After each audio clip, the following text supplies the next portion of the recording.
வணக்கம். என் பெயர் ஆன்ஷினா ஆன்ஜோ. நான் 6ஆம் வகுப்பு மாணவி. நான் இங்கு ஓர் முறையை உங்கள் முன் பேசலாம் என வந்துள்ளேன். என் உரையின் தலைப்பு சூப்பர் பவர்.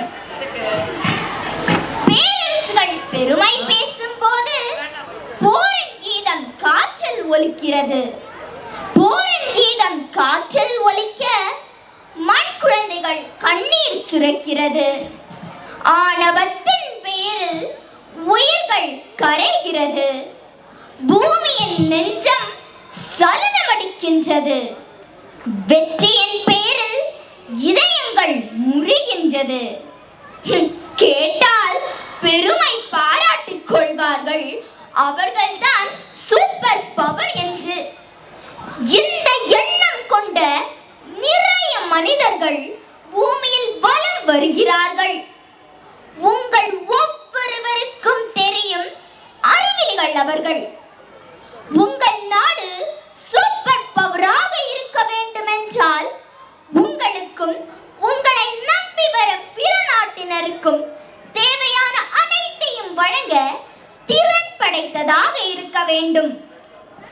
இன்று உங்களுக்கு 2094, ஆனால் எங்களுக்கு 3000.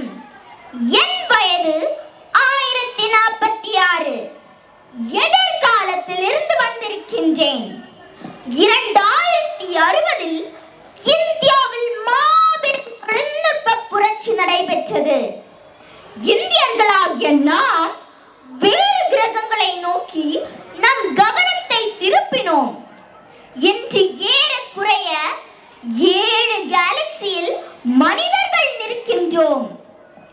நீங்களும் உங்கள் தலைமுறையும் பல கிரகங்களுக்கும் கேலக்சிகளுக்கும் பயணிக்க வேண்டிய சூழல் உருவாகிவிட்டது. அதற்கு தயாராக இருக்க உங்களை சூப்பர் பவராக மாற்றுங்கள். இன்று உங்களுக்கு 2094. தன்னம்பிக்கையுடன் செயல்படும் எவரும் சூப்பர் பவர் கொண்டவராக இருக்க முடியும். ஆரோக்கியமான மனநிலை, தொழில்நுட்பம் மற்றும் பரிவு கொண்டவர்களால் சூப்பர் பவர் சேர்க்கலாம்.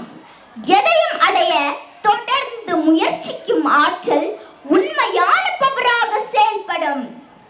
நம்மை சுற்றி இருப்பவர்களுக்கு உதவும் மனம்தான் உண்மையான சூப்பர் பவர்.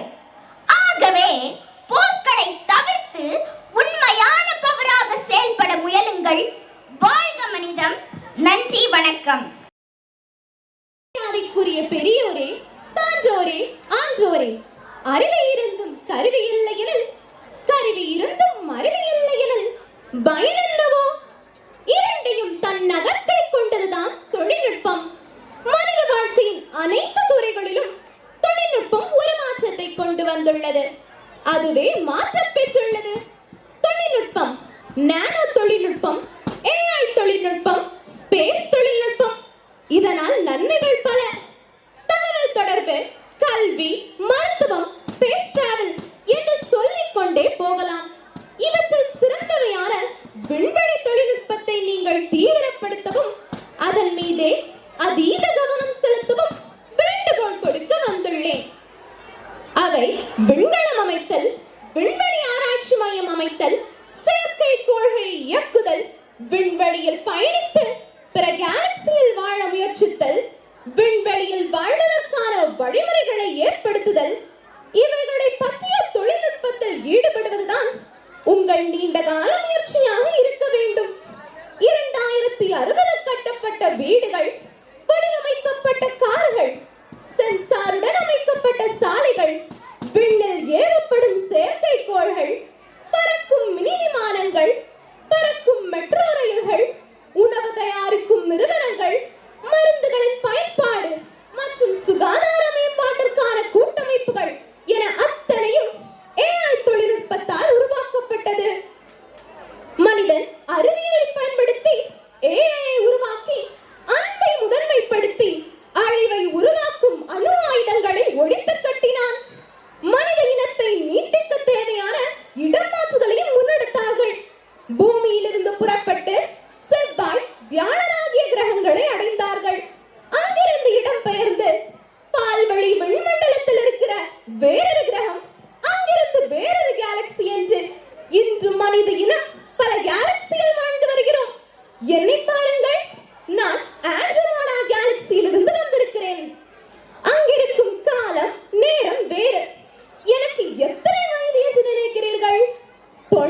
1984.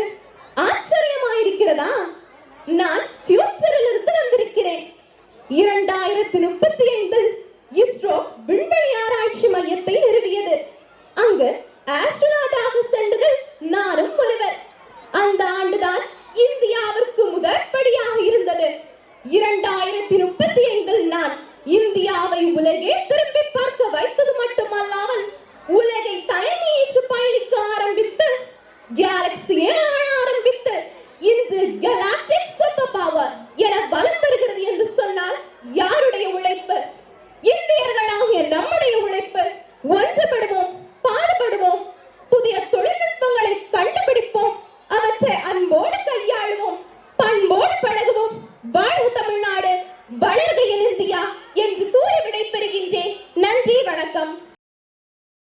பெற்றோர்களே, அருமை ஆசிரியர்களே, என் பெயர் ஜான் இப்ராஹிம் நாராயணன். 67 வயது. நான் வரும் கேலக்சியின் பெயர் கோமோ. நாங்கள் தனக்குள் இருக்கும் ஆற்றலை பயன்படுத்த தெரிந்த வல்லுநர்கள். இதனால் தான் உங்களுக்கு ஊக்கமளிக்க இங்கு அழைக்கப்பட்டிருக்கிறேன். நமக்குள் இருக்கும் ஆற்றலை பயன்படுத்தி வேறு கேலக்சியில் குடியேறுவது எப்படி? நமக்குள் இருக்கும் ஆற்றல்கள் 5 வகை: மனசாட்சி, மனநம்பிக்கை, சகிப்புத்தன்மை, படைப்பு திறன், அன்பு ஆகிய 5 ஒரு மனிதனின் மூளையை கட்டுப்படுத்தும் 5 வகையான ஆற்றல்கள். உங்களுள் இருக்கும் ஆற்றலை உணர்த்தி வேறு கேலக்சிக்கு பயன்படுத்தும் என் இந்த உரைக்கு உங்களை எல்லாரையும் நான் வணங்குகிறேன். முதலில் உங்களுக்குள் இருக்கும் ஆற்றலை உணர்த்தி தைரியத்தையும் மனோதைரியத்தையும் பயிற்சியையும் தேவைப்படுத்தி வேறு கேலக்சிக்கு பயன்படுத்த முயற்சி செய்யுங்கள். என்னதான் வேறொரு கேலக்சியில் செல்வது ஒரு வெகுஜன தூர கனவாக இருந்தாலும் அது அசாத்தியமானவை அல்ல. மனோதைரியம், தைரியம், தொழில்நுட்பம் ஆகியவற்றின் ஒற்றுமையாலேயே அது சாத்தியம். முதலில் வேறு கேலக்சி என்றால் என்ன, அங்கு செல்வதற்கான வழிமுறைகளை பற்றி படிக்கலாம். அடுத்து அணு, அண்டம் ஆகியவற்றின் இடைவேளிகளையும் அதன் சட்டங்களையும் அது என்றால் என்ன என்பதை படிக்கலாம். உங்களுக்கு ஒரு விஷயம் தெரியுமா? நம் சூரியனுக்கு இன்று 9.4 பில்லியன் வயதாகிறது. நம் சூரியனின் லாட்டிக் பெயர் என்பது சோலிஸ். நம் சூரியனுக்குள் அதன் வடிவத்தை கட்டுப்படுத்துகிறது ஹீலியமும் ஹைட்ரோஜனும். அதற்குள்ள இருக்கும் ஹீலியமும் ஹைட்ரோஜனும் அதன் வடிவத்தை பெரிதாகிக் கொண்டே இருக்கும். நம் கையில் ஒரு சிறு பெலூன் கிடைத்தால் நாம் அதை ஊத ஊத அது பெருகிக்கிட்டே இருக்கும். அதன் வடிவத்தை அது மாற்றிக்கிட்டே இருக்கும். ஆனால் அது ஒரு கட்டத்தை தாண்டி அதன் வடிவத்தை பெருசாக்கி அது வெடித்துவிடும். அது நமக்கு எல்லாருக்குமே தெரிஞ்ச விஷயம்.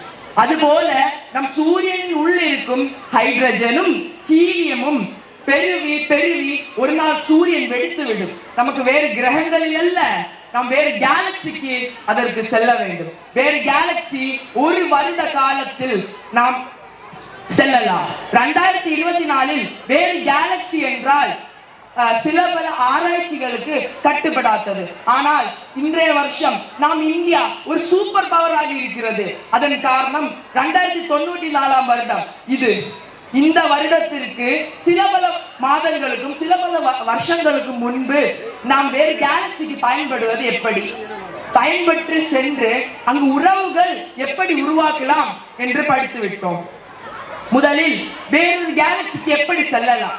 வேறொரு கேலக்சிக்கு செல்வதற்கு நாம் உபயோகிக்கும் அந்த ஒரு வண்டியின் பெயர் ஸ்பேஸ்ஷிப். நம் ஸ்பேஸ்ஷிப்பை உருவாக்குறது அலுமினியத்தை வைத்து. அந்த ஒரு அலுமினியத்துக்கு சேர்ந்த மாதிரி ராக்கெட்ரி இல்லை ராக்கெட் என்ஜினை பணிவோம். ராக்கெட் என்ஜின் பல வகை உண்டு. சாலிட், லிக்விட், ஹைபிரிட், எலக்ட்ரிக், அப்புறம் வெப்ப அணு, நியூக்ளியர் ரேஸ் ஆகிய ஐந்தும் ஒரு ஸ்பேஸ்ஷிப்புக்குள் உள் சேர்ந்தவாறு அதற்குள் செயல்படும் வேறு வேறு கேலக்சிக்கு எப்படி சென்று வேறு கேலக்சிக்கு ஏற்ற மாதிரி நாம் இந்த ஸ்பேஸ்ஷிப்பை உருவாக்குவோம். ஆனால் ஸ்பேஸ்ஷிப்பின் மொத்த இடமும் அலுமினியத்தாலேயே உருவாக்கப்படும். அதில் இருக்கும் என்ஜின்களை கேலக்சிக்கு ஏற்ற மாதிரி நாம் மாற்றிக்கொண்டே இருப்போம். இதோ இந்த மண்ணே என் ஆரம்பம். என் தாய் மண்ணாகிய இந்த மண் என் தமிழ் மண். இந்த ஒரு தமிழ் மண் இருக்கும் இடம் என் பாரத நாடு. என் பாரத தாய் குடிகொள்ளும் இந்த ஒரு மண். என் 36வது வயதிலேயே நான் ஆரம்பித்தேன் என் ஆராய்ச்சியை. இந்த ஒரு வயதை எற்றி நான் இன்று 867 வயது வரைக்கும் கோமோ என்ற ஒரு கேலக்சியில் வாழ்ந்து கொண்டிருக்கிறேன். ஆச்சரியமாக இருக்கிறது அல்லவா? உங்களுக்கு மனதில் சில பல கேள்விகள் இருக்கும். வேறொரு கேலக்சியில் சென்றால் நமக்கு 867 வயதில் வாழலாமா, 900 வயது வரைக்கும் வாழலாமா, 1000 வயது வரைக்கும் வாழலாமா என்ற பல கேள்விகள் உங்கள் மனதில் ஓடிக்கொண்டே இருக்கும். அது அங்கே இருக்கும் ஒரு கிராவிடேஷனல் ஃபோர்ஸ் இல்ல அங்கே இருக்கும் ஒரு சில பல மாற்றத்தால் உருவாக்கப்படுகிறது. நம் சூரியன் வெடித்தால் எல்லா கிரகங்களும் அழிந்துவிடும். நமக்கு பாதுகாப்பாக நிற்கிற அந்த சந்திரனும் அழிந்துவிடும். அப்போது நம்மால் ஏதும் செய்ய முடியவில்லை. ஆனால் இந்த நிமிடத்திலிருந்தே நமக்கு தொடங்கலாம். உங்களுக்கு 42 வயதாக இருக்கலாம், 52 வயதாக இருக்கலாம், 40க்கு மேல் இருக்கலாம். சிறுவர்களாக இருப்பீர்கள். கல்வி படிப்பை தொடர்ந்து கொண்டிருக்கும் சிறுவராக கூட இருப்பீர்கள். ஆனால் இதற்கு எந்த ஒரு பாதுகாப்பும் எந்த ஒரு அந்த ஒரு கனெக்ஷனும் இருக்காது. ஏன் நான் சொல்கிறேன் என்றால், வேறொரு கேலக்சிக்கு சென்றால் படிப்பறிவு எந்த ஒரு வயதுக்கும் செல்லும். அது எப்படி என்றால், என் கோமோ கேலக்சியில் 2500 மில்லியன் ஆளுங்கள் வாழ்ந்து கொண்டிருக்கிறார்கள். ஆச்சரியமாக இருக்கலாம், ஆனால் இதுதான் உண்மை. அதிலேயே சில பல மாணவர்களும் சில பல முதியோர்களும் என்னிடம் படினத்தை பெறுவதற்கு வந்துள்ளார்கள். நானும் அவங்களுக்கு வேறொரு கேலக்சியில் எப்படி செல்லலாம் என்பதை சொல்லிக் கொடுப்பேன். ஏன் நான் என் கோமோ கேலக்சியும் ஒரு இடம் இல்லையா? அங்கு சூரியனின் வெப்பம் அடிக்காதே. ஏனென்றால் எனது கோமோ கேலக்சியானது மில்கி வே கேலக்சி கிட்டே இருக்கிறது. இந்த உலகில் கிட்டத்தட்ட 2.5 ட்ரில்லியன் கேலக்சிகள் இருக்கிறது. சுமார் 2024 வெறும் 2 ட்ரில்லியன் கேலக்சிகள் இருந்ததாகவே நாம் சொல்லுகின்றோம். ஆனால் இப்போது 2.4 ட்ரில்லியன் கேலக்சிகள் இருக்கிறது. அதில் 5 வகை: ஆண்ட்ரோமேடா, காண்ட்ரோமேடா, NGC 300, NGC 3109, அப்புறம் மில்கி வே Galaxy, Gomoh Galaxy, alpha Galaxy ஆகிய பல கேலக்சிகள் இருக்கிறது. அங்கு ஏதாவது ஒரு கேலக்சியில் நமக்கு பல வகையான இரும்புகள் கிடைக்கும். அது புளூட்டினமாக இருக்கலாம், அலுமினியமாக இருக்கலாம், சொர்ணமாக இருக்கலாம், வைரமாக இருக்கலாம், வைடூரியமாகவும் இருக்கலாம். அங்கு நமக்கு சுகமான ஒரு வாழ்க்கை வாழலாம். அங்கு நமக்கு எந்த வகையான போட்டியும் எந்த வகையான படிப்பு அறிவும் இருக்காது. பணத்துக்கு புகழுக்கும் அங்கு எந்த ஒரு இடமும் கொடுக்கப்பட்டதில்லை. எல்லா மக்களுக்கும் ஒரே லட்சியமும் ஒரே தன்னம்பிக்கையும் ஒரே மனோதைரியமும் ஒரே தொழில்நுட்பமும் இருக்கும். இந்த மாதிரி ஏதாவது ஒரு கேலக்சியில் நீங்கள் இருப்பீர்கள். அது என் மனதிற்குள் நான் ஏற்றுக்கொள்ளும் அந்த ஒரு விசுவாசம். அதை நீங்கள் அழிக்க கூடாது. உங்கள் பூமியில் பல நிறுவனங்கள் இருக்கிறது. இஸ்ரோ, ஸ்பேஸ் எக்ஸ், நாசா போன்றவையில் சென்று இன்றே அதை பற்றி ஆராய்ந்து படியுங்கள். அதை பற்றி உங்கள் மனதில் எண்ணிக்கையை வளர்த்துங்கள். அப்படி வளர்த்தினால் ஏதாவது ஒரு கேலக்சியில் ஏதாவது ஒரு தூணில் நான் உங்களுக்காக காத்து நிற்பேன் என்று என் உரையை தீர்த்து வழங்குகிறேன். நன்றி. Now take your mobile phone and download the Google Lens app from the Google Play Store. To do that, search for Google Lens in the Google Play Store and tap on the install button. I repeat, take your mobile phone, search for Google Lens in the Google Play Store and tap on the install button. Now kindly open the app and scan the QR code in the pamphlet. In this dark, you might not be able to see the QR code. To fix that, on the top left, there will be a flash icon. Kindly click that to scan the QR code.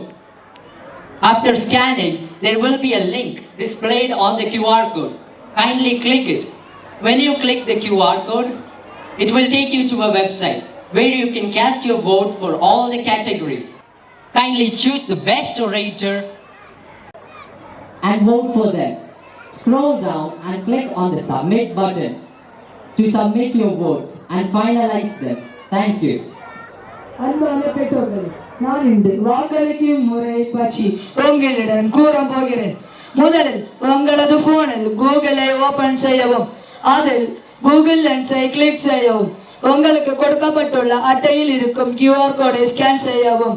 இந்த இரவில் உங்களால் scan செய்ய முடியவில்லை என்றால் மேலே காணும் flash லைட்டை on செய்யவும்.